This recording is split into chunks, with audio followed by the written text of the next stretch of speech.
afternoon, Cross Timbers. Today is June 13th, 2012. This is the Texan TV news from the campus of Tarleton State University, and I'm Kylie Whitman.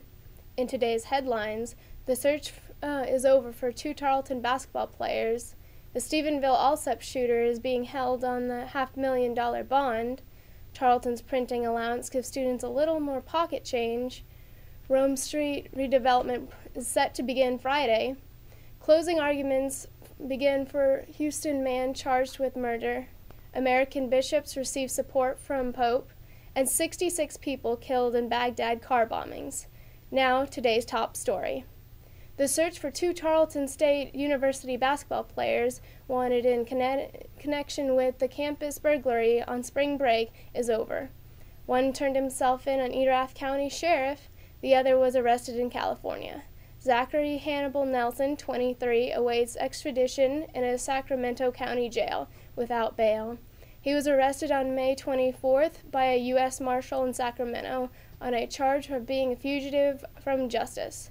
Records show it was not immediately clear when he will be returned to Stephenville. Shedrick Haynes, 24, turned himself in on June 4th and was released from Erath County Jail on a $30,000 bond on the same day. 7 burglaries were reported at Texan Village over spring break. Burglary of a habitation is second-degree felony. In local news, a man accused of firing shots at Stephenville Allsup's gas station Sunday afternoon was arrested at the scene by Stephenville police department and has been charged with aggravated robbery. The Allsup shooter, Joshua Brian Fritz, is a 28-year-old and 2002 Stephenville High School graduate. Fritz was taken to the local hospital for medical observation following the incident Sunday. He was later transferred to the Erath County Jail, where he is being held on a $500,000 bond. Records show Fritz's bond is at the highest of all current Erath County Jail inmates. A trial date has not been set. In university news, Tarleton students are now paying for copies printed on campus.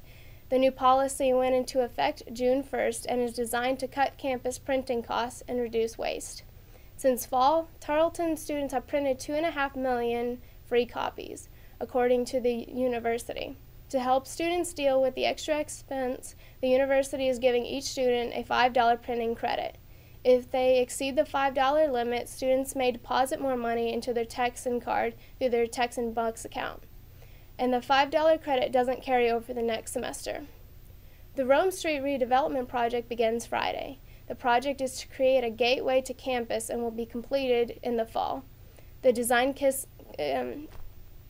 construction consists of widening of sidewalks and streets, as well as including a bike path, benches, and landscaping.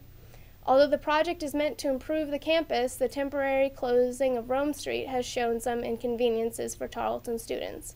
Senior Mike Davenport voiced his concern about the transportation for both summer and fall. With so many students depending on Rome Street to reach different areas of campus, Davenport said that the traffic and other roads will become more crowded and potentially dangerous. Davenport works out at the recreation center each week and will have to find a different route to the gym until the project is completed. Employees of Tarleton are being temporarily reassigned spots to park. Employees working in the science building, nursing building, and for residential living are assigned to P36. Recreational sports will be at the east side of P20. Employees in the kinesiology building will be in P17. The original lots will be reopened for the fall semester. Many students are finding the project to be an inconvenience, but senior Brock Harris says the closing of roads is tiring, but a walking campus is in fact a nicer campus. Now for the latest in state, national, and international news from the Associated Press. In Baghdad, 66 people were killed, more than 200 wounded, after a surge of car bombs hit the Shiite pilgrims in Baghdad and several surrounding cities today. The bombs were in response to the political separations that have created immense friction. These tensions have left Iraq vulnerable to epidemic of new violence. The explosions were the third this week. The violence has made today one of the deadliest days in Iraq since the withdrawal of the U.S. troops. In Washington, Ambassador for the Pope commended American bishops for their diligence in challenging the U.S. government over religious liberty matters The Catholic bishops in Washington plan to hold their rallies and prayer services on religious freedom in the weeks leading up to the 4th of July. Archbishop Carlo Viago has stated that he is in full support of these planned activities. In response to the outcry, President Barack Obama has proposed that the insurance companies will be required to cover the cost of birth control instead of the religious employers. In Texas, the closing arguments will begin today for a Houston man charged with murder who shot his neighbor in 2010 after a confrontation about a loud party. Raul Rodriguez is challenging the state's version of the Stand Your Ground law. Rodriguez claims that he fatally shot his neighbor because he was in fear for his life. The Texas Stand Your Ground law was amended in 2007 to allow the use of deadly force. The law allows individuals to defend themselves in their homes, workplaces, or vehicles, assuming they did not provoke their attacker engaging in criminal activity. If convicted, Rodriguez faces up to life in prison. In sports, the Texas Rangers won last night's game against the Arizona Diamondbacks 9-1. Pitcher Colby Lewis has retired the first 16 batters and finished the game with a 4-hitter.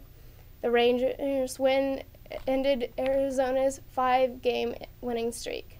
In weather, it is partly cloudy today with a humidity of 63%. Be prepared for partly cloudy skies and wind gusts up to 12 miles per hour in the south-southeast direction. Sunset will be around 8:30 to 9 p.m. this evening. Today's broadcast was produced by Lucy Pound, Jenny Klein, and Travion Davis. The engineer was Matthew Mills. Photographs for today's broadcast came from Kylie Widman, Erath County Sheriff's Office, and Travion Davis. You can follow us at ustream.tv/user/Texan TV News Service. Don't forget to tell your friends about us and become a fan of Texan TV News on Facebook. I'm Kylie Widman. Tune in Wednesdays for the latest news from Tarleton State University campus in Stephenville, Texas.